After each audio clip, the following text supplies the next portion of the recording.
নোয়াখালীর উপকূলীয় অঞ্চল দ্বীপ উপজেলা হাতিয়া, এটার অনেক সুনাম রয়েছে। এই হাতিয়াতে বাংলাদেশের ৬৪ জেলার মধ্যে ৬৩ জেলার মানুষ, এমনকি ৬৪ জেলার মানুষ এখানে ঘুরতে আসে।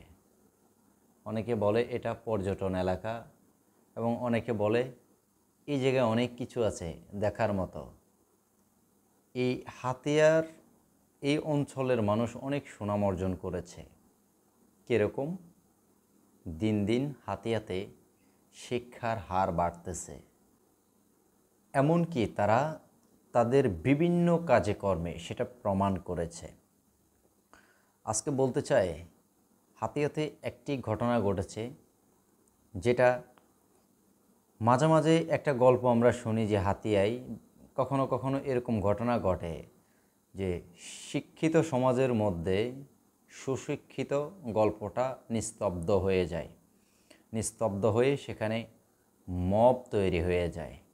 এমন ঘটনাই হাতিয়াতে ঘটেছে, সেই প্রসঙ্গে আলোচনা করতে যাচ্ছি আর কি। হাতিয়ার বড়দেই সরকারি প্রাথমিক বিদ্যালয়ের প্রধান শিক্ষকের মদদে সহকারী শিক্ষকের উপর হামলা হয়েছে।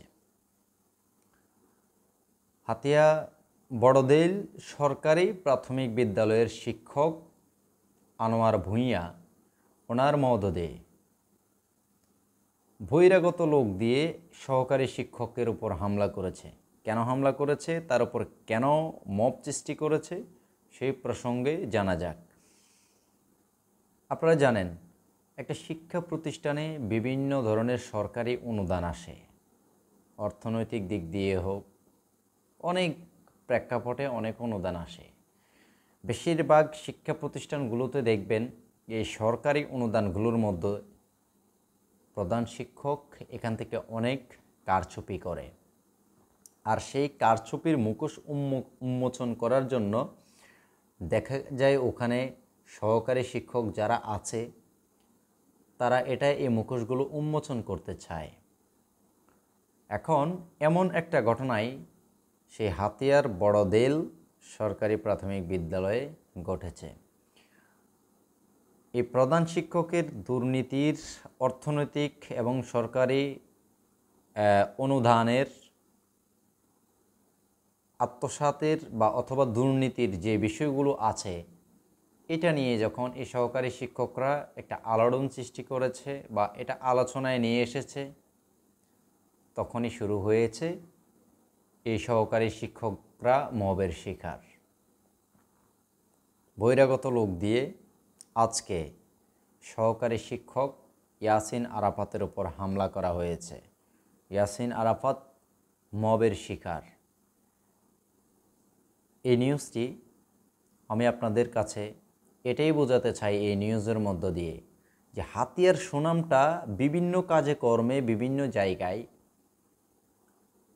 মানুষের চোখে ফুটে ওঠে, কিন্তু শিক্ষিত সমাজে মাঝে মধ্যে সুশিক্ষার পরিচয় ফুটে না আসার কারণে সুশিক্ষা সেখানে মবে পরিণত যখন হয়ে যায়, তখন এই হাতিয়ার ইজ্জতের উপর আঘাত লাগে। যেমনটা আজকের এই ঘটনা। শিক্ষক মানেই একটা এলাকার সম্মানের সর্বস্তরের জায়গা। সেই শিক্ষকের গায়ে যদি হাত দেওয়া হয়, এবং যে শিক্ষকের গায়ে হাত দেওয়া হয়েছে, যে কিনা অপরাধের মুখোশ উন্মোচন করতেছে এবং সেই অপরাধের পক্ষ নিয়ে শিক্ষকের গায়ে হাত তুলেছে, সেই শিক্ষক মবের শিকার। এটা অত্যন্ত দুঃখজনক। এটার মতো মর্মান্তিক ঘটনা কি হতে পারে? প্রতিনিয়ত ঘটে মাঝে মধ্যে এরকম হাতিয়াতে এরকম ঘটনাগুলো। আমরা আসলে অনেক কষ্ট পাই যে আমাদের এই এত বড় একটি দ্বীপ, এই দ্বীপ হাতিয়া, ভবিষ্যতে আমরা অনেক দাবি দাওয়া নিয়ে হাতিয়ার সুনাম বিভিন্ন জায়গায় ছড়িয়ে দিচ্ছি, কিন্তু দেশের গণমাধ্যমের মধ্য দিয়ে মাঝে মধ্যে এমন রিপোর্ট ফুটে আসে যেটা দেখে আমরা অবাক হয়ে যাই, কি হচ্ছে এই জায়গাতে, কি হচ্ছে, এই হচ্ছে বিষয়। তো আপনাদেরকে যেটা বলতেছি যে আসলে দেখুন,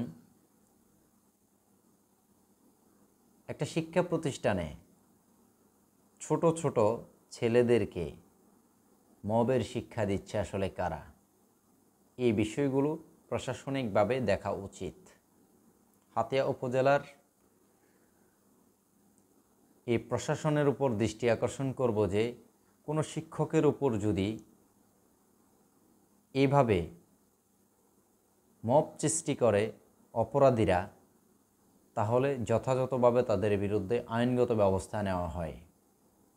আর যদি কোনো শিক্ষক সরকারি অনুদান এবং আর্থিক অনুদান আত্মসাৎ করে, সেই প্রসঙ্গে কেউ যদি এটার বিরুদ্ধে লড়তে যায়, তার বিরুদ্ধে আবার কোনো রাজনৈতিক প্রোপাগান্ডা বলেন, যে কোনো প্রোপাগান্ডা কেউ যদি সৃষ্টি করতে চায়, সেক্ষেত্রে যেন প্রশাসন সজাগ থাকে।